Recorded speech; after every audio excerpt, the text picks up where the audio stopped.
اعوذ باللہ من الشیطان الرجیم بسم اللہ الرحمن الرحیم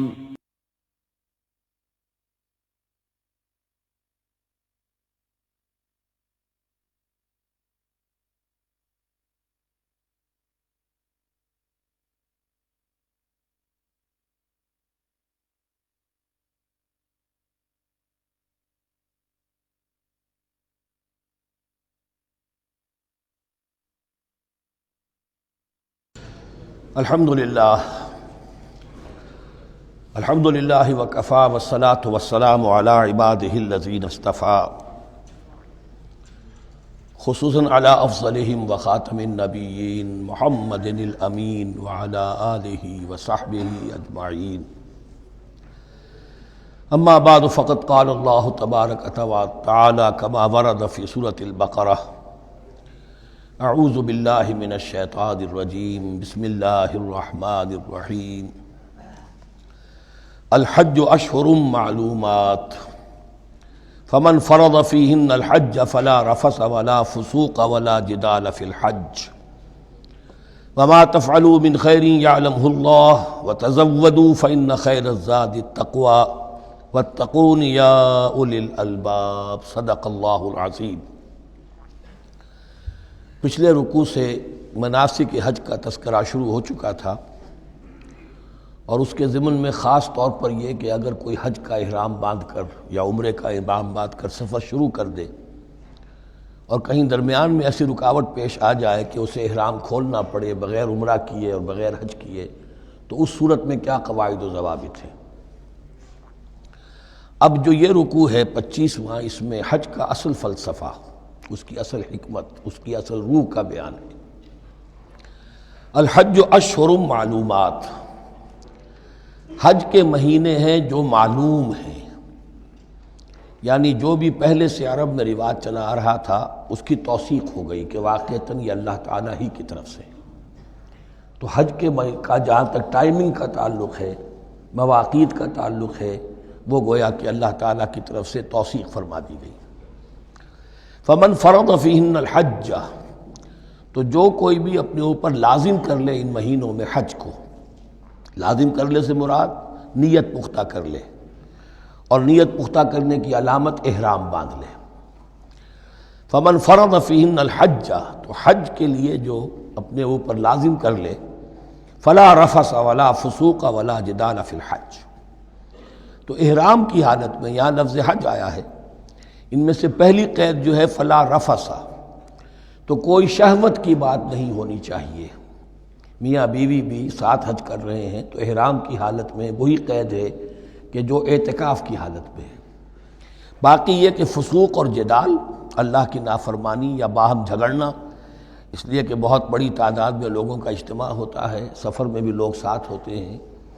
تو لوگوں کے غصوں کے پارے جلدی چڑھ جاتے ہیں، اس میں خاص طور پر روکا گیا کہ یہ ہے کہ اس میں امن ہو اور سکون ہو۔ اور آج بھی واقعہ یہ ہے کہ دنیا میں معجزات میں سے ہے یہ، اتنی بڑی تعداد میں لوگوں کا جمع ہونا، اور وہاں امن رہتا ہے، وہاں وہ جنگ و جدال اور جھگڑا اور فساد وغیرہ قطع نظر نہیں آتا۔ یا تو یہ کہ پچھلے دنوں میں کچھ سیاسی اعتبار سے کوئی مہمیں اٹھائی گئی ہیں، یا یہ کہ کچھ چور اچکوں نے بھی جانا شروع کر دیا ہے وہاں پر، لیکن جھگڑا اور جو گالم گلوچ کی نوبت ہم نے اپنے آنکھوں سے نہیں دیکھی، اسے 5-6 مرتبہ حج کی سعادت حاصل ہوئی ہے۔ فلا رفث ولا فسوق ولا جدال فی الحج وما تفعلوا من خیر یعلمہ اللہ، اور جو خیر بھی تم اس کے دوران کرو گے اللہ کے وہ علم میں ہوگا۔ نوافل پڑھ رہے ہو، اضافی طواف کر رہے ہو، کوئی اور بھی جو کام کر رہے ہو، تو اس میں کسی اور کو دکھانے کی ضرورت نہیں ہے، اپنے خاموشی کے ساتھ انسان وہ اپنی جو بھی نیکی مزید کما سکے کمائے، جو بھی مناسک حج ہیں ان پر مستزاد۔ وَتَزَوَّدُوا فَإِنَّ خَيْرَ الزَّادِ التَّقْوَىٰ، اور سفر کے لیے زاد راہ ساتھ لے لیا کرو، اور بہترین زاد راہ تقویٰ ہے۔ اب اس آیت کے 2 معنی لیے گئے ہیں، ایک تو یہ کہ بہترین زاد راہ تقویٰ ہے، یعنی سفر میں آپ نے زاد راہ خرچ کی شکل میں تو لے لیا، تقویٰ ہے نہیں، تو پھر کیا ہوگا؟ وہ تو صرف پیسہ خرچ کرنے کے لیے اچھا احرام لے لیں گے، اچھی جگہ لے لیں گے قیام کی، تو تقویٰ اگر نہیں ہے تو حج تو حج ہی نہیں ہوگا۔ لیکن اس کا ایک دوسرا مفہوم جو ہے وہ بھی بہت اہم ہے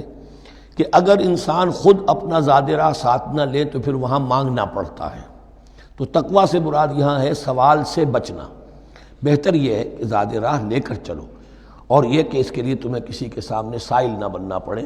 اگر تم صاحب استطاعت نہیں ہو تو حج تم پر فرض ہی نہیں ہے۔ خام خواہ کو ایک شے جو تم پر فرض نہیں ہے اس کے لیے وہاں جا کر بھیک مانگنا، یا یہاں سے بھیک مانگ کر یا چندہ لے کر جانا، یہ تو قطعاً غلط حرکت ہے۔ وَتَزَوَّدُوا فَإِنَّ خَيْرَ الزَّادِ التَّقْوَىٰ وَاتَّقُونِ یَا أُولِي الْأَلْبَابِ، اور یقیناً میرا ہی تقویٰ کرو، مجھی سے ڈرو اے ہوش مندو۔ لَيْسَ عَلَيْكُمْ جُنَاحٌ أَن تَبْتَغُوا فَضْلًا مِّن رَّبِّكُمْ، اس میں تم پر کوئی حرج نہیں ہے، کوئی گناہ نہیں ہے کہ تم حج کے سفر کے دوران اپنے رب کا فضل بھی تلاش کرو۔ آدمی ہندوستان سے پاکستان سے جا رہا ہے، اسے اچھی اجناس لے جائے تجارت کے لیے جو وہاں پر بیچ کر کچھ نفع حاصل کر لے، تو یہ تقویٰ کے منافی نہیں ہے۔ اگر وہاں پر کوئی کاروبار کر سکو کرو۔ فَإِذَا أَفَضْتُم مِّنْ عَرَفَاتٍ، تو پھر جب تم عرفات سے واپس لوٹو، اس لیے کہ اصل حج جو ہے وہ عرفہ ہے، الحج العرفہ۔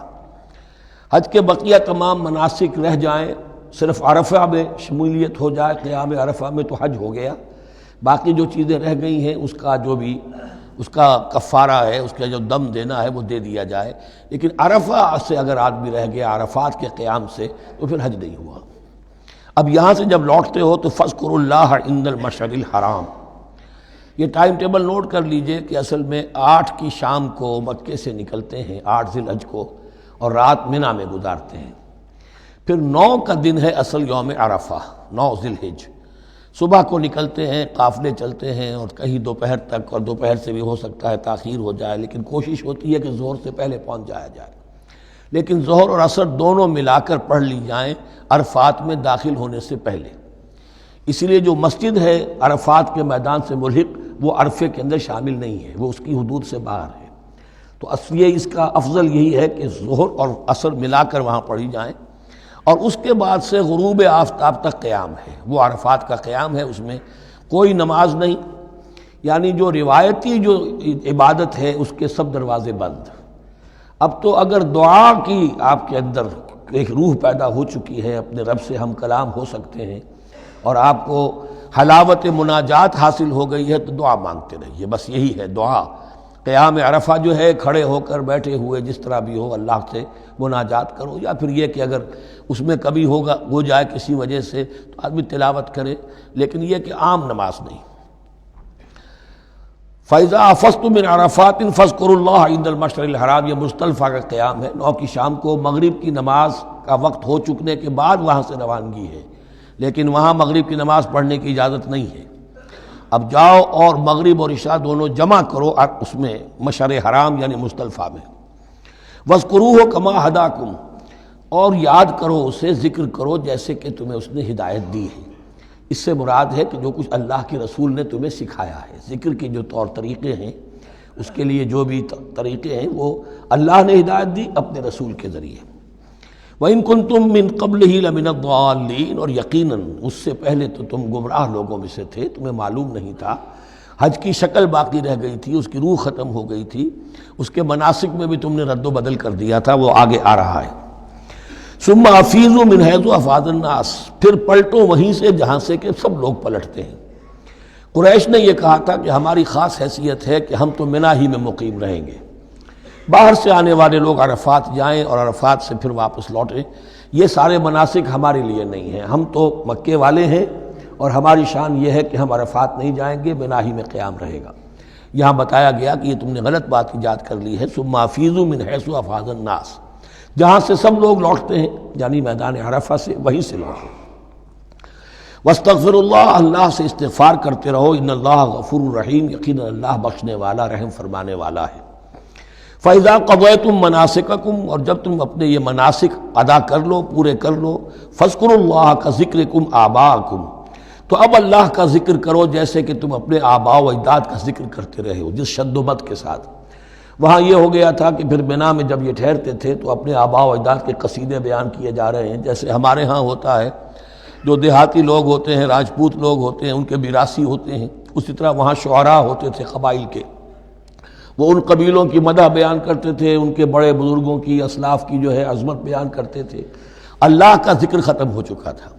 فرمایا جس شد و مد کے ساتھ تم اپنے آباء و اجداد کا ذکر کرتے رہے اب اسی شد و مد کے ساتھ، بلکہ او اشد ذکرا، بلکہ اس سے بھی زیادہ شد و مد کے ساتھ اب اللہ کا ذکر کرو۔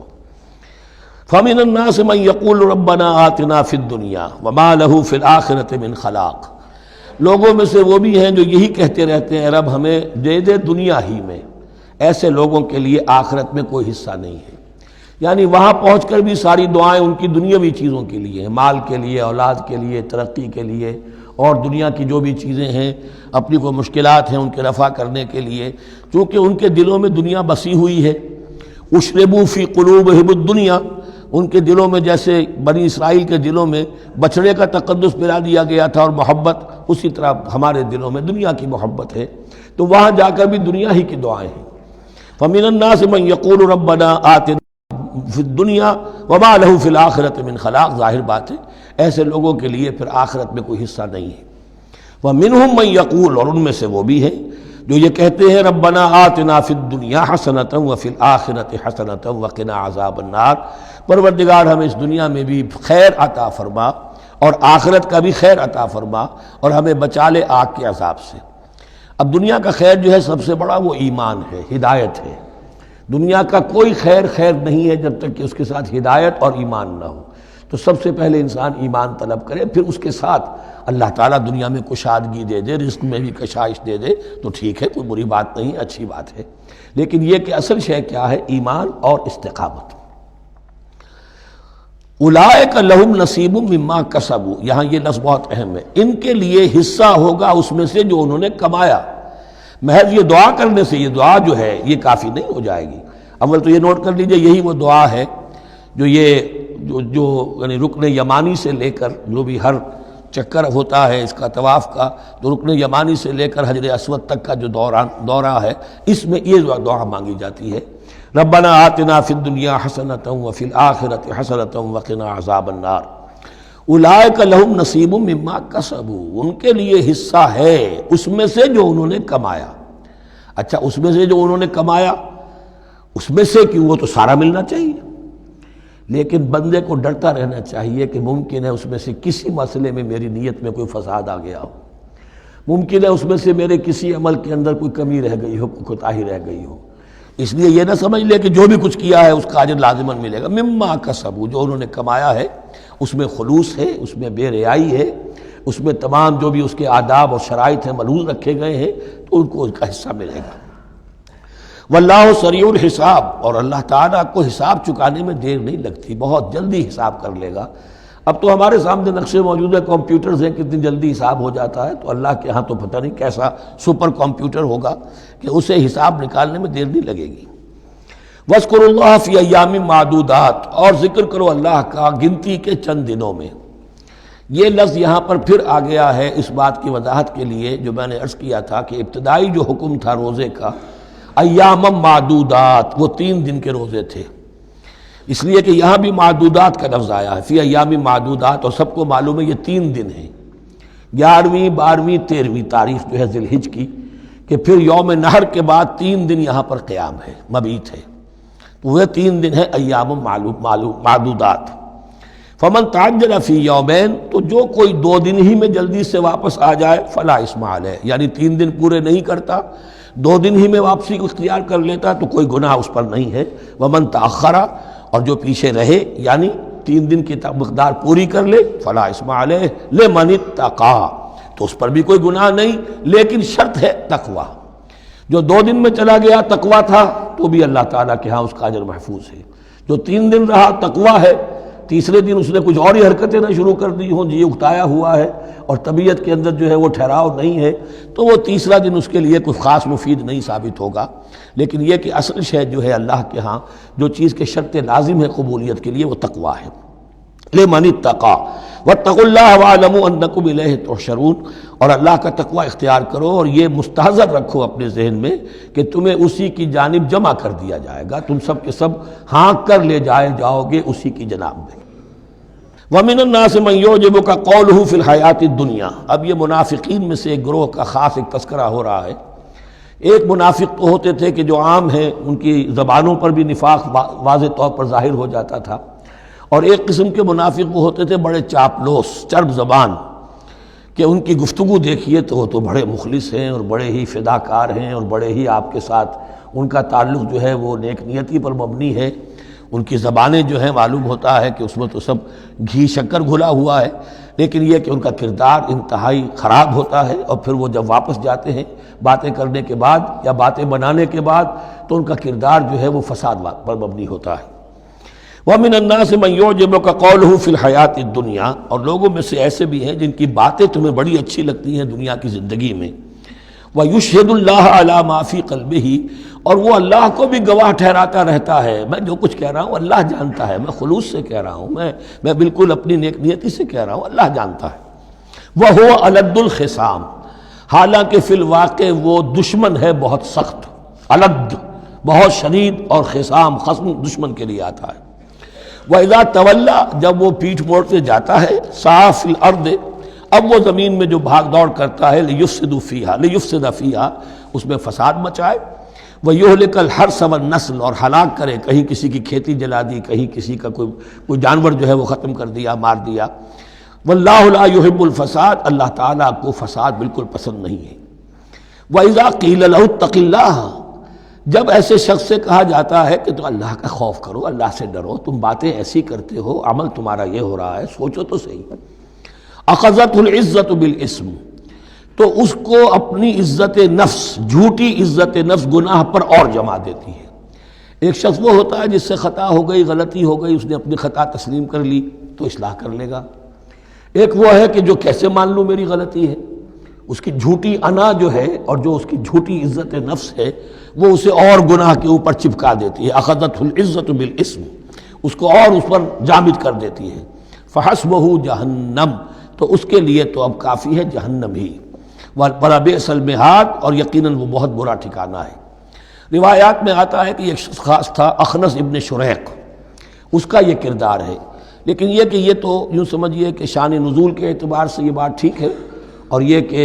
تعویل خاص میں اس کو بھی سامنے رکھیں گے، لیکن یہ وہی ہے، کردار ہے، یہ کردار ہر جگہ آپ کو ملے گا۔ اصل میں کردار کو پہچاننا چاہیے اور اس کے حوالے سے اللہ تعالیٰ سے ہدایت طلب کرنی چاہیے کہ اس کردار سے اللہ تعالیٰ ہمیں اپنی حفظ ایمان میں رکھے۔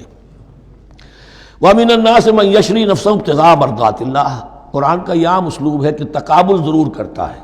فوری تقابل، تو اس میں لوگوں میں سے وہ بھی ہیں جو اپنے آپ کو بیچ دیتے ہیں اللہ کی رضا جوئی کے لیے، اپنا تن من دھن، ان صلاتی و نسکی و محیای و مماتی للہ رب العالمین۔ ومن الناس من یشری نفسہ ابتغاء مرضات اللہ واللہ رؤوف بالعباد، اور اللہ اپنے ایسے بندوں کے حق میں بہت شفیق ہے۔ ظاہر بات ہے جس نے یہ ارادہ کر لیا ہو، نیت کر لی ہو، کبھی ایسے شخص سے بھی کوئی کوتاہی ہو سکتی ہے، حالات ہو سکتے ہیں عارضی سے، کبھی جذبات میں آ کر کوئی غلط قدم اٹھ گیا، اللہ پھر معاف فرمائے گا، بڑی شفقت کے ساتھ معاف فرمائے گا۔ طے کر لے انسان، ایک سیدھا راستہ یہی بن جائے، ان صلاتی و نسکی و محیای و مماتی للہ رب العالمین، تو پھر یہ ہے کہ کوئی تیز دوڑے گا، کوئی آہستہ چل سکے گا، مختلف صلاحیتوں کے لوگ ہوتے ہیں، اس میں فرق و تفاوت رہے گا، لیکن جس نے یہ عزم کر لیا ہے اللہ تعالیٰ ان کے حق میں بہت شفیق ہے۔ یا ایھا الذین آمنوا ادخلوا فی السلم کافہ، اے اہل ایمان اسلام میں داخل ہو پورے کے پورے۔ یہ گویا کہ وہ بات اب کہی جا رہی ہے کہ جس کا ریورس یا کانورس ہم بنی اسرائیل کے ساتھ جو خطاب تھا اس میں پڑھ چکے ہیں۔ افتؤمنون ببعض الکتاب وتکفرون ببعض، کیا تم ہماری کتاب، ہمارے دین، ہماری شریعت کے ایک حصے کو مانتے ہو اور ایک کو رد کر دیتے ہو؟ فما جزاء من يفعل ذلك منكم الا خزي في الحياة الدنيا ويوم القيامة يردون الى اشد العذاب، تو جو کوئی بھی تم میں سے یہ روش اختیار کرے گا اس کی کوئی سزا اس کے سوا نہیں ہے کہ دنیا میں ذلت اور خواری ان پر مسلط کر دی جائے اور قیامت کے دن شدید ترین عذاب میں جھونک دیے۔ اس کو مثبت پیرائے میں مسلمانوں سے کہا جا رہا ہے یا ایھا الذین آمنوا ادخلوا فی السلم کافہ، ریزرویشنز کے ساتھ نہیں، ایکسیپشنز کے ساتھ نہیں۔ اللہ کی بندگی تو کرنی ہے، اس معاملے میں نہیں، اللہ کے حکم تو ماننا ہے لیکن یہ حکم نہیں میں مان سکتا، یہ ایک کی بھی نفی جو ہے وہ گویا کہ کل کی نفی ہو جائے گی۔ ادخلوا فی السلم کافہ، ٹیک اٹ اور لیو اٹ، یہ پیکج ڈیل ہے، اس میں جزوی بات نہیں ہو سکتی۔ ولا تتبعوا خطوات الشیطان، اور دیکھو شیطان کے قدموں کی پیروی نہ کرو، اس کے نشانات راہ جو ہیں، اس کے نشانات قدم جو ہیں ان کی پیروی نہ کرو۔ انہ لکم عدو مبین، وہ تو یقیناً تمہارا بڑا کھلا دشمن ہے۔ فإن زللتم من بعد ما جاءتكم البینات، پھر اگر تم پھسل گئے اس کے بعد بھی کہ تمہارے پاس یہ واضح تعلیمات آ چکی ہیں، فَاعْلَمُوا أَنَّ اللَّهَ عَزِيزٌ حَكِيمٌ، تو جان لو کہ اللہ تعالیٰ پھر زبردست ہے۔ اس میں دھمکی کا پہلو آ گیا کہ پھر اللہ کی جو ہے پکڑ سخت ہوگی، حکیم بھی ہے، اس کی پکڑ میں بھی حکمت ہے۔ اگر یہ پکڑ نہ ہو تو ظاہر بات ہے کہ پورا نظام جو ہے دین کا وہ پھر بالکل ایک بے منطقی، اگر اللہ کی طرف سے کسی گناہ پر پکڑ ہی نہیں ہے تو پھر یہ آزمائش کیا ہوئی، پھر جزا و سزا کا کیا سوال، پھر جنت اور دوزخ کا کیا معاملہ۔ هل ينظرون الا ان ياتيهم الله في ظلل من الغمام والملائكة وقضي الامر۔ ایک جو نفس انسان کو پٹی پڑھاتا ہے وہ تو یہ ہے کہ دین کا یہ حصہ تو آرام سے کرتے رہو، جو میٹھا وہ ہپ اور جو کڑوا ہے وہ تھو۔ دوسری پٹی یہ پڑھاتا ہے کہ ابھی ذرا یہ ٹھیک ہے، یہ اللہ کا حکم ہے، یہ بھی حکم ہے، دین کا یہ بھی تقاضا ہے، ابھی ذرا ذمہ داریاں ہیں، ابھی ذرا بچوں کے معاملات ہیں، بچے برسر کار ہو جائیں، بچیوں کے ہاتھ پیلے ہو جائیں، میں ذرا ریٹائرمنٹ بھی لے لوں تو پھر یہ مکان بنا لوں، پھر میں اپنے آپ کو دین کے لیے پھر خالص کر لوں گا، دین کے لیے پھر میں وہی کام کروں گا۔ یہ سب سے بڑا دھوکہ ہے، وہ وقت کبھی نہیں آتا۔ اسی لیے فرمائے کس شے کا انتظار کر رہے ہیں؟ هل ينظرون الا ياتيهم الله في ظلل من الغمام، کہ اللہ تعالیٰ آ جائے بادلوں کے سائبانوں میں، والملائکۃ، اور فرشتے آ جائیں، وقضی الامر، اور پھر فیصلے چکا دیا جائے گا۔ کیا معلوم کب وہ گھڑی آ جائے، یہ مہلت عمر تو اچانک ختم ہو سکتی ہے۔ پوری دنیا کی قیامت بھی جب آئے گی اچانک آئے گی، اور ہر شخص کی ذاتی قیامت تو اس کے سر کے اوپر تلوار کی طرح لٹکی ہوئی ہے کہ من مات فقط قامت قیامتہ، جو مر گیا اس کی قیامت تو آ گئی۔ کیا تمہارے پاس گارنٹی ہے یہ سارے کام کرو گے تب تک زندہ رہو گے اور پھر بھی تمہارے جسم میں کوئی توانائی، کوئی رمق باقی رہ جائے گی کہ دین کا کوئی کام کر سکو؟ تو جان لو تم کس چیز کا انتظار کر رہے ہو سکتا ہے اچانک اللہ کی طرف سے مہلت ختم ہو جائے، سٹاپ رائٹنگ، 3 گھنٹے ہو گئے، بس اب جو لکھ لیا، اب آگے تمہارے پاس مہلت نہیں ہے۔ وَإِلَى اللَّهِ تُرْجَعُ الْأُمُورُ، اور یقیناً تمام معاملات اللہ ہی کی طرف لوٹا دیے جائیں گے۔ سل بنی اسرائیل کم آتیناہم من آیۃ بینہ، اے مسلمانوں پوچھ لو بنی اسرائیل سے ہم نے انہیں کتنی روشن نشانیاں دیں، یعنی دیکھو تم بھی کہیں انہی کے راستے پر نہ چلنا، جیسا کہ حضور نے فرمایا تھا لَتَتَّبِعُنَّ سُنَنَ مَن قَبْلِكُمْ، تم لازماً پیروی کرو گے اور چلو گے انہی کے نقوش پا پر۔ سل بنی اسرائیل کم آتیناہم من آیۃ بینہ ومن یبدل نعمت اللہ من بعد ما جاءتہ فإن اللہ شدید العقاب، لیکن جو شخص اللہ کی اس نعمت جو اس کے پاس آ گئی ہے اس میں تبدیلی کرتا ہے، اس میں تحریف کرتا ہے، یا اس میں تحریف کرتا ہے یا اپنے آپ کو بدل لیتا ہے، من بعد ما جاءت ہو، اس کے بعد کہ وہ نعمت اس کے پاس آ گئی، فإن اللہ شدید العقاب، تو یہ جان لو اللہ پھر سزا دینے میں بھی سخت ہے۔ اس کی مثال وہی رکھیے کہ 2 مرتبہ فرمایا یا بنی اسرائیل اذکروا نعمتی التی انعمت علیکم وانی فضلتکم علی العالم، لیکن انہی سے کہا گیا ضربت علیہم الذلۃ والمسکنۃ وباؤوا بغضب من اللہ، اور یہ مضمون بھی دوبارہ پھر آ جائے گا سورہ آل عمران میں۔ زین للذین کفروا الحیات الدنیا، ان کافروں کے لیے دنیا کی زندگی جو ہے بڑی مزین کر دی گئی ہے، ان کے نگاہوں میں کھب گئی ہے، یہاں کی چمک دمک ہے، شان و شوکت ہے، لمبی لمبی کاریں ہوں، چمکیلی نئے ماڈل کی، بڑی اونچی اونچی بلڈنگیں ہوں، حویلیاں ہوں، اعلیٰ کوٹھیاں ہوں، اب یہ ساری چیزیں کس کو اچھی نہیں لگتی، لیکن یہ کہ کفار کے دلوں میں ان کی محبت اتنی پل جاتی ہے کہ پھر کوئی اچھی بات ان کے کوئی زندگی میں نہیں رہتی، نہ کوئی اچھی بات اثر کرتی ہے۔ اہل ایمان کو بھی اگر ایمان کے ساتھ یہ نعمتیں ملیں، قل من حرم زینۃ اللہ التی اخرج لعبادہ والطیبات من الرزق، کو اچھا کھانا، اچھا پینا، اچھا پہننا کو حرام نہیں ہے، کو اللہ نے کس کو لوگوں کے لیے ممنوع نہیں کیا، لیکن دین کے تقاضے ادا کر کے، اللہ کا حق ادا کر کے اور حلال سے کما کر، تب کوئی حرج نہیں۔ زین للذین کفروا الحیات الدنیا، کافروں کے لیے دنیا کی زندگی کو مزین کر دیا گیا ہے۔ وہ حدیث بھی ذہن میں لے آئیے کہ ان الدنیا سجن المومن و جنت الکافر، یہ دنیا جو ہے مومن کے لیے ایک قید خانہ اور جنت اور کافر کے لیے باغ ہے۔ وَيَسْخَرُونَ مِنَ الَّذِينَ آمَنُوا، اور وہ مذاق اڑاتے ہیں اہل ایمان کا، دیکھو ان فینیٹکس کو، ان پاگلوں کو، ان بیوقوفوں کو، والذین وَيَسْخَرُونَ مِنَ الَّذِينَ آمَنُوا وَالَّذِينَ اتَّقَوْا وَالَّذِينَ اتَّقَوْا فَوْقَهُمْ يَوْمَ الْقِيَامَةِ، اور جن لوگوں نے تقویٰ کی روش اختیار کی تھی قیامت کے دن اب وہ ان کے اوپر ہوں گے۔ اور بلکہ ہمیں سورہ مطففین میں تو آگے چل کر پتہ چلے گا پھر اہل ایمان ان کا مذاق اڑائیں گے۔ وَاللَّهُ يَرْزُقُ مَن يَشَاءُ بِغَيْرِ حساب، اور اللہ تعالیٰ رزق عطا فرمائے گا جس کو چاہے گا بغیر حساب۔ یہ جنت کی طرف اشارہ ہے۔ اب یہ جو آیت آ رہی ہے پھر ایک طویل آیت ہے، جسے میں نے عرض کیا تھا بڑے بڑے حسین اور خوشنما حکمت کے اور علم کے اور معرفت کے پھول جو ہیں وہ اس بنتی میں بن دیے گئے ہیں۔ دو لڑیاں یعنی شریعت، عبادات اور معاملات، دو لڑیاں انفاق اور جہاد، قتال، جہاد بالمال، جہاد بالنفس، اور ان میں یہ پھول آ جاتے ہیں عظیم۔ اس کو میں نے عنوان دیا ہے آیت الاختلاف، آیت الآیات، آیت البر، اور یہ آیت الاختلاف۔ اختلاف کیوں ہوتا رہا ہے؟ اور یہ بہت اہم ہے اس لیے کہ جو وحدت ادیان کا فلسفہ دنیا میں کچھ لوگوں کی طرف سے پیش ہوتا ہے اس کا ایک حصہ صحیح ہے اور ایک حصہ غلط ہے۔ صحیح کون سا ہے، غلط کون سا ہے، وہ اس حدیث، اس آیت سے معلوم ہوگا۔ کان الناس امۃ واحدۃ، اس میں کوئی شک نہیں، پہلے تو انسان سب کے سب ایک امت تھے، حضرت آدم کی نسل، حضرت آدم نبی ہیں تو امت تو ایک ہی تھی، جب تک کہ ان کے اندر گمراہی پیدا نہیں ہوئی، اختلافات نہیں ہوئی، شیطان نے کچھ لوگوں کو نہیں ورغلایا، اس وقت تک تو کان الناس امۃ واحدہ، تمام انسان ایک ہی امت تھے۔ اب یہاں پہ سمجھ لیجئے کہ یہاں اس کے بعد ایک حرف محذوف ہے، ثم اختلفوا، پھر ان میں اختلافات ہوئے، فساد پیدا ہوا، کچھ لوگوں نے گمراہی کی روش اختیار کر لی۔ ایک بیٹا اگر حابیل تھا تو دوسرا قابیل بھی تھا۔ فبعث اللہ النبیین مبشرین ومنذرین، تو اب اللہ نے نبیوں کو بھیجنا شروع کیا جو بشارت دیتے تھے نیکوکاروں کو اور جو خبردار کرتے تھے غلط کاروں کو۔ وانزل معهم الکتاب بالحق لیحکم بین الناس فیما اختلفوا فیہ، اور اللہ نے ان کے ساتھ کتاب نازل فرمائی اپنی تاکہ وہ حق کے ساتھ نازل فرمائی تاکہ وہ فیصلہ کر دے لوگوں کے مابین ان امور میں جن میں انہوں نے اختلاف کیا تھا۔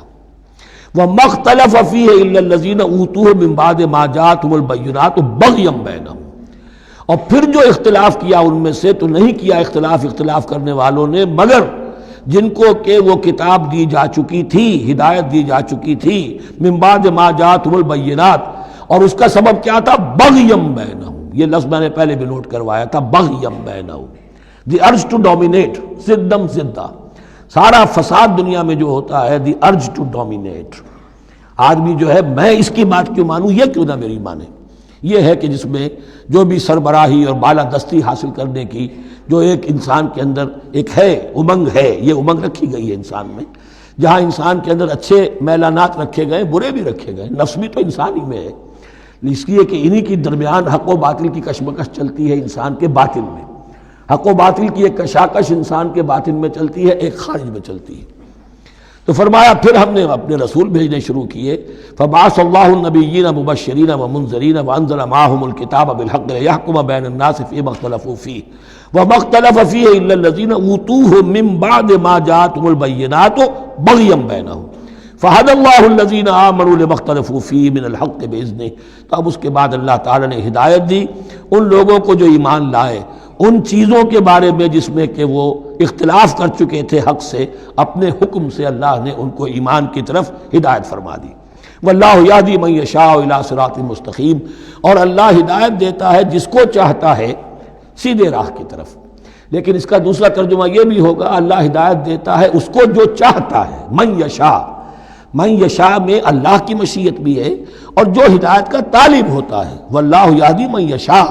جو چاہتا ہے اس ہدایت کا طالب ہوگا، یہ اللہ کے ذمے ہے، اللہ نے اسے اپنے اوپر ایک ذمہ داری سمجھا ہے کہ اس کو یقیناً ہدایت دے گا۔ والذین جاہدوا فینا لنہدینہم سبلنا، جو ہمارے راستے میں کوششیں کریں گے، حق کی طرف بڑھنا چاہیں گے، ہم لازماً ان کو راستہ دکھائیں گے، اپنے راستوں کی طرف ان کی رہنمائی کریں گے، یہ اللہ نے اپنے ذمے لیا۔ ام حسبتم، اب بڑی سخت آیت آ رہی ہے، یہ بھی بڑی لرزا دینے والی آیت ہے۔ اب دیکھیے صحابہ کرام میں سے ایک بڑی تعداد تھی کہ جو مکے کی سختیاں جھیل کر آئے تھے، مہاجرین، ان کے لیے تو اب جو بھی مراحل آئندہ آنے والے تھے وہ کوئی ایسے ثقیل نہیں تھے، ایسے مشکل نہیں تھے۔ وہ سختیاں تو وہاں نہیں انہوں نے جھیلنی تھی کہ جو کہ مکے میں مہاجرین نے جھیلی تھی، تو اب ان سے ہے خاص طور پر روئے سخن، اگرچہ خطاب عام ہے، اور یہ قرآن مجید میں عام طور پر آپ کو ملے گا کہ الفاظ عام ہیں، لیکن آپ اگر دیکھیں گے تو روئے سخن کسی خاص طبقے کی طرف ہے۔ تو یہاں در حقیقت ان کو بتایا جا رہا ہے۔ ام حسبتم ان تدخلوا الجنہ، کیا تم نے یہ سمجھا تھا کہ جنت میں داخل ہو جاؤ گے؟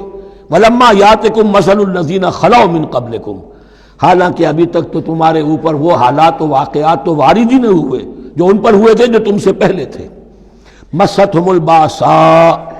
انہیں آ لیا پہنچی ان کو سختی بھوک کی، والضراء اور تکالیف، وزلزلوا اور وہ ہلا مارے گئے، حتی یقول الرسول والذین آمنوا معہ متی نصر اللہ، یہاں تک کہ پکار اٹھا وقت کا رسول اور جو ان کے ساتھ اہل ایمان تھے، کب آئے گی اللہ کی مدد، الا ان نصر اللہ قریب، یا اب انہیں یہ خوشخبری دی گئی کہ آگاہ ہو جاؤ اللہ کی مدد قریب ہے۔ یعنی اللہ آزماتا ہے، یہ وہی بات ہے جو اس سے پہلے آ چکی ہے 19ویں رکوع میں بالکل شروع میں، وَلَنَبْلُوَنَّكُمْ بِشَيْءٍ مِّنَ الْخَوْفِ وَالْجُوعِ وَنَقْصٍ مِّنَ الْأَمْوَالِ وَالْأَنفُسِ وَالثَّمَرَاتِ، ہم لازماً آزمائیں گے۔ یہ کوئی پھولوں بھرا راستہ نہیں ہے، پھولوں کی سیج نہیں ہے، حق کا راستہ ہے، یہ کانٹوں بھرا بستر ہے، کانٹوں بھرا راستہ ہے، اس کے لیے ذہناً تیار ہو جاؤ۔ در رہے منزل لیلا کہ خطر ہاست بسے، شرط اول قدمی نفس کے مجنوں باشی، دیکھ سمجھ کر آؤ۔ ام حسبتم ان تدخلوا الجنۃ ولما یاتکم مثل الذین خلوا من قبلکم مستهم الباساء والضراء وزلزلوا حتى يقول الرسول والذین آمنوا معه متی نصر اللہ الا ان نصر اللہ قریب۔ یہ آیت پھر مسلمانوں کو، صحابہ کرام کو سورہ صف میں یہ خوشخبری سنائی گئی جبکہ غزوہ احزاب واقع ہو چکا تھا اور شدید ترین امتحان سے محمد الرسول اللہ اور ان کے صحابہ گزر چکے تھے کامیابی کے ساتھ، تب انہیں خوشخبری دی گئی ہے۔ سورہ صف اس وقت نازل ہوئی ہے، وَأُخْرَىٰ تُحِبُّونَهَا نَصْرٌ مِّنَ اللَّهِ وَفَتْحٌ قَرِیب، اب تمہارے لیے وہ خوشخبری ہے اے نبی، بشر المومنین، اپنے اہل ایمان ساتھیوں کو بشارت دے دیجئے کہ اب وہ وقت آ گیا ہے کہ اللہ کی نصرت کے دروازے کھلتے چلے جائیں گے۔ یسألونک ماذا ینفقون، یہ آپ سے پوچھ رہے ہیں کہ وہ کیا خرچ کریں، جو انفاق کے لیے کہا جا رہا ہے کیا خرچ کریں۔ تو انسان جو بھی بھلائی کے لیے خرچ نکالے اس میں سب سے پہلا حق کن کا ہے؟ قل ما انفقتم من خیر، کہہ دیجئے جو بھی تم خرچ کرو خیر میں سے، دولت میں سے، مال اسباب میں سے، فللوالدین، سب سے پہلا جو حق ہے وہ والدین کا ہے، والاقربین اور رشتہ داروں کا ہے، والیتامى اور یتیموں کا ہے، والمساکین اور محتاجوں کا ہے، وابن السبیل اور مسافر کا ہے، وما تفعلوا من خیر فإن اللہ بہ علیم، اور جو بھی خیر تم کماؤ گے، جو کام بھی اچھا کرو گے، جان لو وہ اللہ کے علم میں ہے۔ یہ ضرورت نہیں ہے کہ دنیا واقف ہو اس سے، تمہیں اگر اجر اللہ سے لینا ہے تو اللہ تو رات کے اندھیرے میں بھی دیکھ رہا ہے، اور تمہارے داہنے ہاتھ نے جو کچھ دیا ہے بائیں کو پتہ نہیں چلا تو اللہ کو تو پھر بھی پتہ چل گیا۔ اب یہ سخت آیت اور آ گئی، کتب علیکم القتال، اب میں نے کہا تھا نا کہ یہ لڑیاں جو ہیں چونکہ بٹی ہوئی ہیں تو ایک لال اور ایک پیلی اور ایک ہری اور ایک نیلی، تو یہ نظر آتی ہے ایک طرف سے کہ کٹے ہوئے ہیں رنگ، ان کو کھول دیں گے تو ہر لڑی مکمل ہو جائے گی، ایک گویا کہ تسلسل ہے۔ کتب علیکم القتال وہو کرہ لکم، مسلمانوں اب تم پر جنگ فرض کر دی گئی ہے اور وہ تمہیں گراں گزر رہی ہے۔ یہ مضمون اصل میں اس سے پہلے سورہ محمد نازل ہو چکی ہے اور اس میں قتال کی فرضیت آ چکی ہے، اس کا نام سورۃ القتال بھی ہے، لہذا اب اس کے حوالے سے کچھ لوگ جو ہیں وہ پریشان ہو رہے تھے، اور میں نے آپ سے عرض کیا تھا منافقین بھی یہی کہتے تھے کہ بھائی صلح جوئی سے کام لو، بس دعوت و تبلیغ کے ذریعے سے لوگوں کو ٹھیک راستے پر لاؤ، یہ جنگ ونگ جو ہے، لڑائی بھڑائی، اس میں تو بہت خرابی ہے، یہ کوئی اچھا کام تو نہیں ہے۔ اب یہاں یہ ہے کہ فرض کیا جا رہا ہے اللہ کی راہ میں جنگ کرنا، تو اس حوالے سے کہا جا رہا ہے، تو اس میں جہاں منافقین کہتے تھے، جن مسلمانوں کا ایمان قدرے کمزور تھا وہ منافق تو نہیں تھے، لیکن یہ کہ ایمان اتنا پختہ نہیں تھا، ابھی تازہ ایمان لائے تھے، مدینے کے اندر ابھی وہ ایمان لائے ہیں، ان کی تربیت کے مراحل ابھی گزرے ہی نہیں، تو ان میں سے بھی بعض لوگوں کے دلوں میں اب انقباض پیدا ہو رہا تھا۔ کتب علیکم القتال وہو کرہ لکم، تم پر اب دیکھیے کتبہ کا لفظ آ گیا ہے، کتب علیکم الصیام، کتب علیکم القصاص فی القتلى، کتب علیکم اذا حضر احدکم الموت ان ترک خیرا الوصیہ، وصیت کا حکم آیا کتبہ، روزے کا حکم آیا کتبہ، اسی طریقے سے فرضیت قتال ہے۔ کتب علیکم القتال وهو کرہ لکم، وہ تمہیں بری لگ رہی ہے، وعسیٰ ان تکرہوا شیئا، اور ہو سکتا ہے کہ تم کسی شے کو ناپسند کرو، وہو خیر لکم، ذرا حالے کہ اسی میں تمہارے لیے خیر ہو، وعسیٰ ان تحبوا شیئا وہو شر لکم، اور ہو سکتا ہے کہ تم کسی چیز کو پسند کرو ذرا حالے کہ وہ تمہارے لیے شر ہو، واللہ یعلم وانتم لا تعلمون، اللہ جانتا ہے تم نہیں جانتے۔ تم اپنی عقل پر ایمان نہ رکھو، تم اللہ کی وحی پر ایمان رکھو، تم اللہ کے رسول پر ایمان رکھو۔ جس وقت کے لیے جو حکم موضوع تھا اس وقت وہ حکم تھا، کفو ایدیکم، 14 برس تک تمہیں قتال سے منع کیا گیا، اب فرض ہو رہا ہے قتال، اب تمہارے لیے لازم، وقت کا جو ہے امر الحال کو پہچانو۔ اللہ تعالی واللہ یعلم وانتم لا تعلمون، یسألونک عن الشہر الحرام قتال فیہ، اب جب جنگ کا حکم شروع ہو گیا تو اب وہ پوچھتے تھے کہ یہ جو مہینے حرمت والے ہیں، حج کا ہے، عمرے کا ہے، تو اس میں جنگ کرنا کیسا ہے؟ اس لیے کہ سیرت میں یہ واقعہ آتا ہے، وقت نہیں تفصیل سے میں بیان کر سکوں، کہ نخلا کی وادی میں ایک مقابلہ ایسا پیش آ گیا تھا کہ وہ رجب کا مہینے کا بھی دن تھا، اور اس میں ہی کوئی قتال ہو گیا، مسلمانوں کے ہاتھوں ہوا، یا مسلمانوں کے اوپر ایسی سچویشن ہو گئی کہ انہیں مجبوراً وہ کام کرنا پڑا۔ اس پر شور اٹھا دیا، دیکھو ان لوگوں کا کیا حال ہے، بنے پھرتے ہیں اللہ والے، رسول والے، دین والے، آخرت والے، اور ان کا حال یہ ہے کہ یہ حرمت والے مہینے کے انہوں نے بٹا لگا دیا، اس میں جنگ کی ہے۔ یہ اصل میں ان حضرات کی طرف سے گویا کہ اللہ تعالیٰ اپنے ان مومن بندوں کی طرف سے خود صفائی پیش کر رہے ہیں۔ یسألونک عن الشہر الحرام قتال فیہ، پوچھتے ہیں آپ سے حرمت والے مہینوں میں قتال کا حکم، قل قتال فیہ کبیر، کہہ دیجئے ہاں حرمت والے مہینے میں جنگ کرنا بہت بڑی بات ہے، یعنی بہت بڑا گناہ ہے، لیکن وَصَدٌّ عَن سَبِيلِ اللَّهِ وَكُفْرٌ بِهِ وَالْمَسْجِدِ الْحَرَامِ وَإِخْرَاجُ أَهْلِهِ مِنْهُ أَكْبَرُ عِندَ اللَّهِ، یہ بھی تو دیکھو کہ جن لوگوں نے وہ جرم کیے ہیں کہ جنہوں نے اللہ کے راستے سے روک دیا، اللہ کا کفر کیا، مسجد حرام کے راستے روک دیے مسلمانوں کے لیے، اب یہ نہیں جا سکتے، بیت اللہ میں عبادت نہیں کر سکتے، اخراج اہلہ منہ، اس میں سے لوگوں کو نکلنے پہ مجبور کر دیا مکے کے مسلمانوں کو، اکبر عند اللہ، گناہ تو وہ بھی ہے لیکن یہ کہیں بڑا گناہ ہے اللہ کے نزدیک۔ تو سینس آف پروپورشن ہونا چاہیے کہ کس چیز کے مقابلے میں کس شے کی برائی ہے۔ والفتنۃ اکبر من القتل، یہ پہلے بھی آ چکا ہے، والفتنۃ اشد من القتل، اب آیا والفتنۃ اکبر من القتل۔ فتنہ ہر وہ کیفیت ہے جس میں صاحب ایمان کے لیے ایمان پر قائم رہنا اور اسلام پر عمل کرنا مشکل ہو جائے۔ آج کا پورا معاشرہ فتنہ ہے، اسلام پر عمل کرنا مشکل ہے، بدماشی کے راستے کھلے ہوئے ہیں، حرام خوری کے راستے کھلے ہوئے ہیں، حلال عقل حلال دانتوں پسینہ آئے تو شاید نصیب ہو،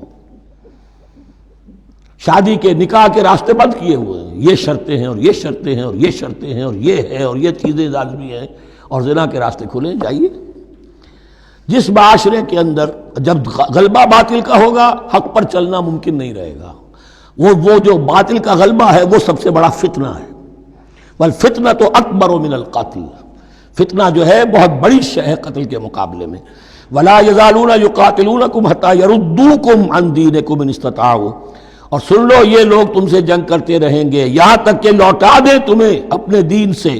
اگر وہ کر سکتے ہوں، وہ تو تلے ہوئے ہیں اس پر کہ تمہیں لوٹا کر لے جائیں گے اپنے دین سے۔ یہاں اشارہ ہو رہا ہے مشرکین مکہ کی طرف، کیونکہ اب یہ تمہید چل رہی ہے سورہ بقرہ کے اندر غزوہ بدر کے لیے، اب اس کے بعد غزوہ بدر ہونے والا ہے، اس کے لیے ذہنی تیاری۔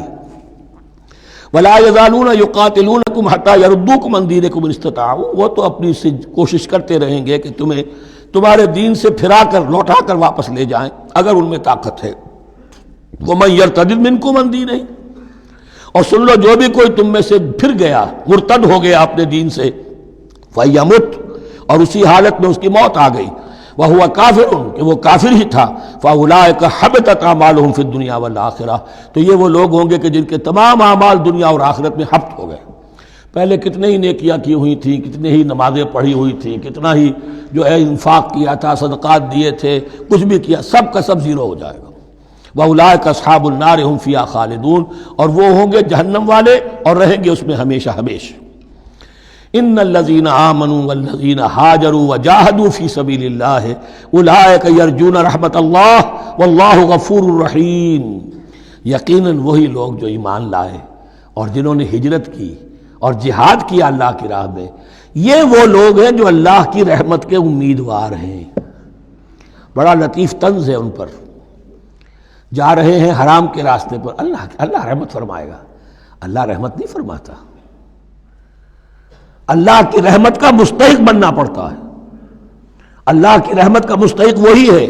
ان الذین آمنوا والذین ہاجروا وجاہدوا فی سبیل اللہ اولئک یرجون رحمت اللہ، وہ امیدوار ہیں اللہ کی رحمت کے، وہ امید کرے تو ان کی امید بجا ہے۔ واللہ غفور الرحیم، اور یقیناً اللہ تعالیٰ غفور الرحیم ہے۔ یسألونک عن الخمر والمیسر، اب دیکھیے یہاں سے شریعت کا جو بلو پرنٹ اب تیار ہونا شروع ہوا، کچھ احکام پہلے آ چکے اور کچھ احکام اب آ رہے ہیں، تو بیچ بیچ میں یہ لڑیاں جو ہیں کٹی ہوئی ہیں۔ یہ آپ سے پوچھ رہے ہیں نبی صلی اللہ علیہ وسلم شراب اور جوئے کے بارے میں، قل فیہما اسم کبیر، اے نبی ان سے کہہ دیجئے کہ ان دونوں کے اندر بہت بڑے گناہ کی پہلو ہے، ومنافع للناس، اور لوگوں کے لیے کوئی منفعتیں بھی ہیں، واسمہما اکبر من نفعہما، اور ان کا جو گناہ کا پہلو ہے وہ نفع کے پہلو سے بڑا ہے، بس یعنی اشارہ کر دیا کہ چھوڑ دو اس کو، اب تمہاری عقل سلیم کے حوالے معاملہ ہے، حقیقت تم پر کھول دی گئی، یہ ابتدائی حکم ہے لیکن حکم کے پیرائے میں نہیں، بس یہ ہے کہ کچھ فائدے بھی ہیں، وہ تو ہے میں سے غرض نشات ہے کچھ روسیہ کو، ایک گونا بے خودی مجھے دن رات چاہیے، اور ہے میں کدے کی راہ سے ہو کر گزر گیا ورنہ سفر حیات کا بے حد طویل تھا۔ یہ حکمت سمجھ لیجئے کہ جوئے میں اور میسر میں کیا چیز مشترک ہے کہ دونوں کو جمع کیا گیا۔ شراب میں بھی انسان حقائق سے اپنے آپ کو منقطع کرتا ہے اور محنت سے جی چراتا ہے، He doesn't want to see the facts، مواجہہ کرنے کو تیار نہیں، فیس کرنے کو تیار نہیں ہے bitter facts آف لائف کو، تو میں ایک گونا بے خودی مجھے دن رات چاہیے۔ اور جوا بھی محنت کی نفی ہے، چانس، داؤ لگاؤ، ایک ہے محنت سے ایک آدمی کما رہا ہے، مشقت کر رہا ہے، کھوکھا ہے یا کوئی چھابڑی لے کے جا رہا ہے یا کچھ اور کام ریڑھی چلا رہا ہے، وہ اپنی کوئی کمائی کر رہا ہے، اور ایک یہ داؤ لگاؤ، داؤ سے کمانا، چانس پر کمانا، یہ بھی محنت کی نفی ہے۔ تو یہ دونوں کے اندر اصل میں علت ایک ہی ہے۔ یسألونک عن الخمر والمیسر قل فیہما اسم کبیر ومنافع للناس واسمہما اکبر من نفعہما ویسألونک ماذا ینفقون قل العفو، اور یہ پوچھتے ہیں کتنا خرچ کریں، انفقوا انفقوا انفقوا وانفقوا فی سبیل اللہ ولا تلقوا بایدیکم الی التہلکہ، یہ آیت پر کل پڑھ چکے ہیں۔ اپنے آپ کو اپنے ہاتھوں ہلاکت میں نہ جھونکو، کتنا خرچ کرے، کچھ ہمیں مقدار بھی بتا دی جائے۔ فرمایا قل العفو، جو بھی تمہاری ضرورت سے زائد ہے۔ اللہ یہ بھی نہیں کرتا کہ اپنی ضرورتوں کو بھی تم پیچھے ڈال دو، نہیں، ضرورتیں اپنی پوری کرو، پھر جو اب تمہارے پاس ہے، اب یہ سمجھیے کہ جو ایک کمیونسٹ فلسفی ہے اس میں بھی ایک اصطلاح سرپلس ویلیو، ایک سرپلس ویلیو یہ ہے عفو، جو تمہاری ضروریات سے زائد ہے، یہ سرپلس ویلیو ہے، یہ اللہ کی راہ میں دے دو۔ اس کو بچا کر رکھنا جو ہے اللہ پر آپ بے اعتمادی کا اظہار کر رہے ہیں کہ اللہ کل نہیں دے گا مجھے، میں بچا کے رکھوں۔ یسألونک ماذا ینفقون قل العفو، لیکن اس میں یہ ہے کہ ضرورتیں کتنی ہیں، کیا ہے، اس کا کوئی پیمانہ مقرر نہیں کیا۔ یہ ہے باطنی روح جس کے اندر اللہ کی محبت اور آخرت کا ایمان بڑھتا جائے گا، وہ اتنا ہی اپنی بیلٹ ٹائٹ کرے گا، اپنی ضرورتیں کم کرے گا، اپنے معیار زندگی کو پست کرے گا، اور زیادہ سے زیادہ جو ہے وہ اللہ کی راہ میں دے گا۔ لیکن اصول یہ ہے کہ ہر شخص یہ دیکھے کہ جو میری ضرورت سے زائد ہے اسے میں ریٹین نہ کروں، اسے میں دوں۔ اس انفاق پر پورے 2 رکوع آگے آنے والے ہیں سورہ مبارکہ میں۔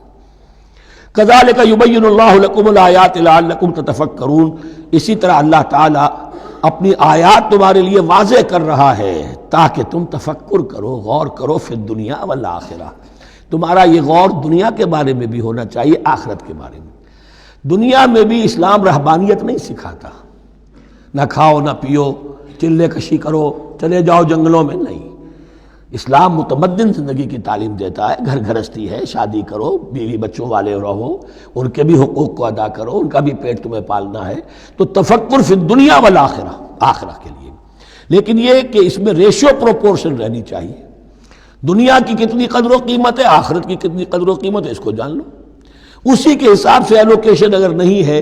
تو پھر یہ کہ سینس آف پروپورشن اگر غلط ہو گیا تو ظاہر بات ہے کہ پھر ہر چیز تل پٹ ہو جائے گی۔ ایک دوا کے نسخے میں کوئی چیز زائد تھی، کوئی کم تھی، آپ نے جو کم تھی اسے زیادہ کر دیا، جو زائد تھی کم کر دیا، تو اب ہو سکتا ہے کہ یہ نسخہ شفا نہ رہے، نسخہ ہلاکت بن جائے۔ وَيَسْأَلُونَكَ عَنِ الْيَتَامَىٰ، اور یہ آپ سے پوچھ رہے ہیں یتیموں کے بارے میں، قُلْ إِصْلَاحٌ لَهُمْ خَيْرٌ، اے نبی ان سے کہہ دیجئے ان کے لیے ان کی مصلحت کو پیش نظر رکھنا یہ ہے کہ جو بہتر ہے، نیکی ہے، بھلائی ہے۔ اصل میں سورہ بنی اسرائیل کی آیت جو ہے وہ لوگوں کے سامنے تھی، وَلَا تَقْرَبُوا مَالَ الْيَتِيمَ إِلَّا بِالَّتِي هِيَ أَحْسَنُ، مال یتیم کے قریب تک نہ پھٹکو، یعنی گڑبڑ کر لو گے اپنے اموال میں، اس میں سے یہ کہ ہو سکتا ہے کہ تمہارا ان کا کوئی مال تمہارے پیٹ میں چلا جائے، ہانڈی مشترک ہے، اب اس میں ظاہر بات ہے یتیم نے بھی کھانا ہے، تم نے بھی کھانا ہے، اچھی اچھی بوٹیاں تم نے کھا لی ہیں اور یتیم کے لیے جو ہے خرچہ تو پورا ڈال دیا، لیکن یہ کہ اس کے لیے بیچارے کے لیے چھچڑے چھوڑ دیے۔ تو یہ چیز روکنے کے لیے کہا گیا تھا مکی صورتوں میں، وَلَا تَقْرَبُوا مَالَ الْيَتِيمِ إِلَّا بِالَّتِي أَحْسَنُ۔ اب صحابہ کے لیے تو یہ چیزیں ایسی تھیں کہ اشارہ ذرا سا ہو گیا اور انہوں نے اس پر عمل کیا، انہوں نے ہڈیاں علیحدہ کر دی تاکہ ان کا خرچہ بالکل علیحدہ رہے۔ اب اس میں تکلیف ہو رہی تھی، ایک گھر کے اندر ہی ایک یتیم ہے، اس کا خرچہ اس کے مال میں سے نکالا جا رہا ہے۔ فرمایا کہ یہ مقصد نہیں تھا، مقصد یہ تھا کہ تم ان کے مال ہڑپ نہ کر جاؤ۔ قُلْ إِصْلَاحٌ لَهُمْ خَيْرٌ، قُلْ إِصْلَاحٌ لَهُمْ خَيْرٌ، ان کے لیے اصلاح کرنا بھلائی کا ہے۔ وَإِن تُخَالِطُوهُمْ فَإِخْوَانُكُمْ، اگر تم اپنے ساتھ ان کو ملائے رکھو تو وہ تمہارے بھائی ہیں۔ وَاللَّهُ يَعْلَمُ الْمُفْسِدَ مِنَ الْمُصْلِحِ، اللہ جانتا ہے مفسد کو بھی مصلح کو بھی، وہ جانتا ہے کہ یہ آدمی گڑبڑ کر رہا ہے، یہ ہنڈیا علیحدہ کر کے بھی گڑبڑ کر سکتا ہے، اور یہ وہ شخص ہے کہ جو ہنڈیا مشترک کر کے بھی حق پر رہ سکتا ہے۔ وَلَوْ شَاءَ اللَّهُ لَعَنَتَكُمْ، اگر اللہ چاہتا تو تمہیں سختی میں ڈالے ہی رکھتا، تم پر مشقت جو ہے یہ کیے رکھتا۔ ان اللہ عزیز الحکیم، یقیناً اللہ زبردست ہے، حکمت والا ہے۔ ایک طرف وہ سختی بھی کرتا ہے، زبردست ہے، لیکن وہ اس کے ہر حکم کے اندر حکمت بھی ہے، اور جہاں حکمت نرمی کی متقاضی ہوتی ہے وہاں وہ رعایت بھی دیتا ہے۔ وَلَا تَنكِحُوا الْمُشْرِكَاتِ حَتَّىٰ يُؤْمِنَّ، اور مشرک عورتوں سے نکاح نہ کرو جب تک کہ وہ ایمان نہ لے آئیں۔ وَلَأَمَةٌ مُؤْمِنَةٌ خَيْرٌ مِّن مُشْرِكَةٍ وَلَوْ أَعْجَبَتْكُمْ، ایک مومنہ خواہ وہ لونڈی ہو وہ بہتر ہے ایک مشرکہ سے خواہ وہ آزاد عورت ہو، وَلَوْ أَعْجَبَتْكُمْ، اور مزید یہ کہ وہ تمہیں اچھی بھی لگتی ہو۔ وَلَا تُنكِحُوا الْمُشْرِكِينَ، اور نہ اپنی عورتوں کا نکاح کرو، نکاح میں دو اپنی عورتوں کو، اپنی بیٹیوں کو مشرکوں کے، حتیٰ یؤمنوا، جب تک کہ وہ ایمان نہ لے آئیں۔ وَلَعَبْدٌ مُّؤْمِنٌ خَيْرٌ مِّن مُّشْرِكٍ وَلَوْ أَعْجَبَكُمْ، مسلمان اگر غلام ہے تو وہ بھی بہتر سمجھو مشرک سے جو آزاد ہے اور وہ تمہیں پسند بھی ہے، مالدار بھی ہے یا اور بھی ہے، اس کے اندر دوسرے پہلو بھی ہیں۔ اولئک یدعون الی النار، دیکھو وہ جو ہے وہ پکار رہے ہیں، آگ کی طرف بلا رہے ہیں، تمہیں بھی لے جائیں گے، تمہاری اولاد کو بھی لے جائیں گے۔ واللہ یدعو الی الجنۃ والمغفرۃ باذنہ، اللہ تمہیں بلا رہا ہے جنت کی طرف اور مغفرت کی طرف اپنے حکم سے۔ وَيُبَيِّنُ آیاتہ للناس لعلہم یتذکرون، اور اللہ اپنی آیات واضح کر رہا ہے لوگوں کے لیے تاکہ وہ نصیحت اخذ کریں۔ وَيَسْأَلُونَكَ عَنِ الْمَحِيضِ، اور وہ عورتوں کے ایام ماہواری کے بارے میں آپ سے سوال کر رہے ہیں۔ قُلْ هُوَ أَذًى، کہہ دیجئے وہ ایک ناپاکی بھی ہے اور ایک تکلیف کا مسئلہ بھی ہے۔ فَاعْتَزِلُوا النِّسَاءَ فِي الْمَحِيضِ، تو حیض کی حالت میں اگر تمہاری بیویاں ہوں تو ان سے علیحدہ رہو، مقاربت نہ کرو۔ وَلَا تَقْرَبُوهُنَّ حَتَّىٰ يَطْهُرْنَ، اور ان سے مقاربت نہ کرو یہاں تک کہ وہ پاک ہو جائیں۔ فَإِذَا تَطَهَّرْنَ، اور جب وہ خوب پاک ہو جائیں، فَأْتُوهُنَّ مِنْ حَيْثُ أَمَرَكُمُ اللَّهُ، تو اب ان کی طرف جاؤ، جو بھی تمہیں تعلق قائم کرنا ہے کرو، جہاں سے کہ تمہارے رب نے تمہیں حکم دیا، اللہ نے حکم دیا ہے۔ یہ اللہ کا حکم کیا ہے؟ یہ ہے امر طبیعی، ہر انسان جانتا ہے، ہر حیوان کو معلوم ہے، وہ طبیعی شے ہے۔ لیکن یہ کہ اب عورتوں کے ساتھ بھی اگر انسان جو ہے وہ لواطت کا فعل شروع کر دے، قوم عمل لوط، تو ظاہر بات ہے کہ عمل قوم لوط تو وہ چیز جو ہے غلط ہے، وہ حرام ہے۔ یہ تو اللہ تعالیٰ نے جو بھی تمہاری فطرت میں ڈالا ہے راستہ، وہ در حقیقت من حیث امرکم اللہ، ان اللہ یحب التوابین و یحب المتطہرین، یقیناً اللہ محبت کرتا ہے بہت توبہ کرنے والوں سے اور بہت پاک بازی اختیار کرنے والوں سے۔ ان ناپاک چیزوں سے دور رہنے میں۔ نساؤکم حرث لکم، تمہاری بیویاں تمہارے لیے کھیتیوں کے مانند ہیں، جیسے کھیت میں بوتے ہو، فصل کاٹتے ہو، بیویوں کے ذریعے سے اللہ تعالیٰ تمہیں اولاد عطا کرتا ہے۔ فاتو حرثکم انا شئتم، تو جو بھی کھیتی والی جگہ ہے ادھر تم جاؤ جدھر سے چاہو،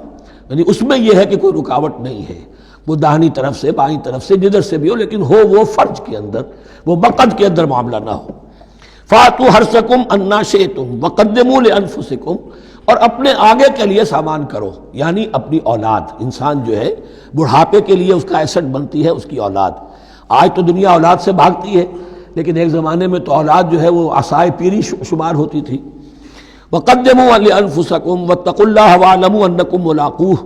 اور اللہ سے کا تقوی اختیار کرو۔ ابھی آپ دیکھیں گے کہ جو حکم بھی شریعت کا آئے گا بار بار تکرار کے ساتھ جو ہے اس میں تو تقوی کا ذکر بار بار آئے گا، کہ ایک قانون ہے اس کی قانونیت ہے، ایک ہے تقوی۔ قانون کی لاکھ پیروی کی جا رہی ہو تقوی نہ ہو تو وہ قانون جو ہے وہ مذاق بن جائے گا، تماشا بن جائے گا۔ اس کے بعد مثالیں آئیں گی ابھی۔ واتقوا اللہ واعلموا انکم ملاقوہ، اور اللہ کا تقوی اختیار کرو اور جان لو تمہیں اس سے مل کر رہنا ہے، حاضر ہونا ہے اس کے جناب میں۔ وبشر المؤمنین، اور اے نبی اہل ایمان کو بشارت دے دیجئے۔ ولا تجعلوا اللہ عرضۃ لایمانکم، ایک اور حکم آ گیا، اللہ تعالیٰ کا نام جو ہے وہ تختہ مشق نہ بنا لو اپنی قسموں کے لیے۔ قسم کھا بیٹھا میں تو اللہ کی قسم کھا بیٹھا ہوں، اب یہ قسم کھا بیٹھا اس لیے میں یہ کام نہیں کر سکتا، چاہے وہ نیکی کا کام تھا۔ کسی وقت غصے میں آدمی آ کر قسم کھا بیٹھتا ہے۔ حضرت ابو بکر صدیق نے بھی قسم کھا لی تھی۔ مستح ان کا ایک ایسا تھا مسلمان غریب کہ جس کی وہ مدد کیا کرتے تھے، لیکن مستح بھی جب حضرت عائشہ پر تہمت میں ملوث ہو گیا تو حضرت ابو بکر نے قسم کھا لی کہ یہ بدبخت جس کی میں سرپرستی کرتا رہا یہ بھی میری بیٹی پر تہمت لگانے میں شامل ہو گیا، اب میں اس کی کبھی مدد نہیں کروں گا۔ یہ سورہ نور میں آئے گا، ان سے کہا گیا نہیں ایسا نہ کرو، تم اپنے نیکی کے دروازے کو کیوں بند کرتے ہو؟ قسم کھا لی، قسم کو کھول دو، کفارہ دے۔ وَلَا تَجْعَلُوا اللَّهَ عُرْضَةً لِأَيْمَانِكُمْ أَن تَبَرُّوا وَتَتَّقُوا، نیکی کا کام کرنے سے، تقوی کے کام سے رکنے کے لیے قسم کھا لینا۔ وَتُصْلِحُوا بَيْنَ النَّاسِ، اور اس سے کہ لوگوں کے مابین مصالحت کرو۔ اب آپ نے کسی دو بھائیوں کے درمیان جھگڑا تھا، مصالحت کی کوشش کی، آپ کی بات نہیں مانی گئی، اب اللہ کی قسم ہے صاحب اب میں آپ کے معاملے میں دخل نہیں دوں گا، اب میں تو قسم کھا بیٹھا۔ نہیں بھائی، اصلاح بین الناس جو ہے، اصلاح ذات البین، یہ کرتے رہو، اور ایسی قسم کھائی ہے اس کا کفارہ دے دو۔ واللہ سمیع علیم، اور اللہ تعالیٰ سننے والا اور جاننے والا ہے۔ لا یؤاخذکم اللہ باللغو فی ایمانکم، اللہ تعالیٰ مؤاخذہ نہیں کرے گا تم سے جو تم بغیر مقصد کے، بغیر عزم اور ارادے کے قسم کھا بیٹھتے ہو۔ یہ عربوں کا رواج ہے، واللہ باللہ کے بغیر ان کا کوئی جملہ شروع ہی نہیں ہوتا۔ تو یہ در حقیقت قسم کھانے کا ان کی اس وقت نیت نہیں ہوتی، بلکہ یہ ان کا ایک جس کو ہم کہتے ہیں تقیہ کلام ہے، ان کا ایک اسلوب ہے گفتگو کا، واللہ باللہ ہے، تو اس پر مؤاخذہ نہیں ہے۔ وَلَٰكِن يُؤَاخِذُكُم بِمَا كَسَبَتْ قُلُوبُكُم، ہاں جو تم نے ارادہ کر کے، تمہارے دلی ارادے کے ساتھ جو تم نے قسم کھائی ہے، پھر اس پر مؤاخذہ ہوگا، اسے توڑو گے اس کا ایک کفارہ ہے، وہ بعد میں آئے گا۔ وہ کفارہ جو ہے وہ پھر سورہ مائدہ کے اندر آ جائے گا۔ میں نے عرض کیا تھا کہ یہ اصل میں سورہ بقرہ میں بلو پرنٹ آ رہا ہے شریعت اسلامی کا، اور اس کے جو اصل چیزیں ہیں وہ پوری تکمیلی احکام وہ پھر آخر میں آئیں گے، کچھ سورہ نساء میں، کچھ سورہ مائدہ میں۔ واللہ غفور حلیم، اللہ غفور ہے، بخشنے والا ہے اور حلیم ہے، فوراً نہیں پکڑتا، فوراً سزا نہیں دیتا، مہلت دیتا ہے کہ اصلاح کر لو۔ للذین یولون من نسائہم تربص اربعۃ اشہر، اب یہ بھی ایک قسم کھا لی جاتی تھی کہ کسی وقت کسی مرد نے، کسی شوہر نے قسم کھا لی اب میں اپنی بیوی کے قریب نہیں جاؤں گا، ناراض ہو گئے، غصہ آ گیا، میں تمہارے سے کوئی تعلق نہیں رکھوں گا، یہ ایلا کہلاتا تھا۔ حضور نے بھی ایلا فرمایا تھا اپنی ازواج مطہرات سے جب انہوں نے کچھ زیادہ نفقے کا مطالبہ کیا تھا کہ اب عام مسلمانوں کے ہاں بھی خوشحالی آ گئی ہے تو اب ہمارے اوپر یہ سختی کیوں ہے، ہمارا بھی جو نفقات ہیں، ہمارا جو خرچ ہے، وظائف ہیں، بڑھائے جائیں۔ اس پر حضور نے پھر ایلا کیا، اس کا ذکر ہے، وہ بعد میں آئے گا۔ لیکن وہاں عام طور پر لوگ قسم کھا کے بیٹھ جاتے تھے، اب قسم کھا لی ہے، پچھتا بھی رہے، کیا کریں، قسم کھا چکے، اب بیوی کے پاس کیسے جائیں؟ اب وہ بیوی معلق ہے، نہ وہ شادی شداؤں میں ہے اور نہ وہ علیحدہ ہے، آزاد ہے۔ للذین یولون من نسائہم تربص اربعۃ اشہر، 4 مہینے کے لیے تو وہ انتظار کیا جا سکتا ہے۔ فإن فاؤوا، اس دوران میں اگر وہ لوٹیں، اپنی قسم کو ختم کریں اور رجوع کر لیں، تعلق زن و شوق قائم کریں فإن اللہ غفور رحیم، تو اللہ تعالیٰ غفور و رحیم ہے۔ وَإِنْ عَزَمُوا الطلاق، اور اگر وہ طلاق کا ارادہ کر چکے ہوں کہ واقعتاً اب ان سے سیپریشن ہی ہے، فإن اللہ سمیع علیم، تو اللہ تعالیٰ سننے والا جاننے والا ہے۔ یعنی یہ کہ 4 مہینے سے زیادہ معلق نہ رکھو کسی کو، یا ادھر یا ادھر، یا فیصلہ کرو اور اسے فارغ کرو، اور یا پھر یہ کہ اپنی وہ قسم ختم کرو اور اس کا جو بھی کفارہ ہے وہ ادا کرو۔ اسی پر غالباً قیاس کیا تھا، بلکہ ساتھ ہی سیرت میں آتا ہے کہ حضرت عمر نے حضرت حفصہ سے پوچھ بھی لیا تھا۔ حالانکہ دیکھیے کہ باپ اور بیٹی کا معاملہ ہو رہا ہے، اور باپ بیٹی سے سوال کر رہا ہے، دین کے معاملے میں حیا اور شرم کی بات نہیں ہوتی۔ ان اللہ لا یستحی ان یضرب مثلا ما بعوضۃ فما فوقها، تو یہ کہ جو لوگ جہاد پر جاتے تھے کچھ سال بھر گھر واپس نہیں آ رہا، اب ایک طرف تو ان پر مشقت ہے، وہ بیویوں سے دور ہیں، اہل و عیال سے دور ہیں، ادھر عورتیں جو ہیں وہ بغیر شوہروں کے جو وقت گزار رہی ہیں۔ تو پوچھا کہ کتنا عرصہ تم سمجھتی ہو کہ ایک عورت اپنی عصمت اور عفت کو سنبھال کر اپنے شوہر کا انتظار کر سکتی؟ تو حضرت حفصہ نے کہا 4 ماہ، اور میں سمجھتا ہوں کہ شاید انہوں نے اسی پر کہا ہو کہ یہ معلق رکھنے کا حکم بھی قرآن مجید میں جو ہے زیادہ سے زیادہ اس کی مہلت 4 مہینے ہے۔ والمطلقات یتربصن بانفسهن 3 قروء، اور جنہیں طلاق دے دی جائے ان پر لازم ہے کہ وہ اپنے جیوں کو روکے رکھیں 3 حیض تک، یہ عدت ہے۔ طلاق کے بعد 3 مہینے کی عدت ہے۔ اس عدت میں یا تو شوہر رجوع کر لے گا اگر 1 یا 2 طلاقیں ہیں، تیسری طلاق ہو گئی تو رجوع کا حق نہیں ہے، وہ بعد میں بات آ جائے گی، اور اسی میں چاہے تو اس کے بعد جب مدت ختم ہو جائے گی تو پھر اب شوہر کا حق ختم ہو جائے گا، اب وہ آزاد ہوگی، لیکن اس مدت کے اندر وہ دوسری شادی نہیں کر سکتی۔ والمطلقات یتربصن بانفسهن 3 قروء ولا يحل لهن ان يكتمن ما خلق الله في ارحامهن، اور ان کے لیے یہ حلال نہیں ہے، جائز نہیں ہے کہ وہ چھپا لیں جو کچھ کہ اللہ نے پیدا کر دیا ہو ان کے ارحام میں۔ اگر حمل ٹھہر گیا ہے اور بیوی کو ڈر ہے کہ اب یہ شوہر تو طلاق دے دے گا، وہ اپنا حمل چھپا رہی ہے تاکہ پتہ ہی نہ چلے اس کو، کیونکہ وہ چاہے گی کہ بچہ میرے پاس رہے، بچہ بچی جو بھی ہو۔ ظاہر بات ہے کہ بچہ اور بچی جو ہے وہ ماں کے لیے تو جگر گوشہ ہے، اس کے جسم کا ٹکڑا ہے، اس کے جسم کا لوتھڑا ہے، تو وہ چھپانے کی ٹینڈنسی ہوتی ہے کہ وہ جھگڑا ہی نہ اٹھے۔ ولا يحل لهن ان يكتمن، ان کے لیے جائز نہیں ہے کہ وہ چھپائیں ما خلق اللہ فی ارحامہن،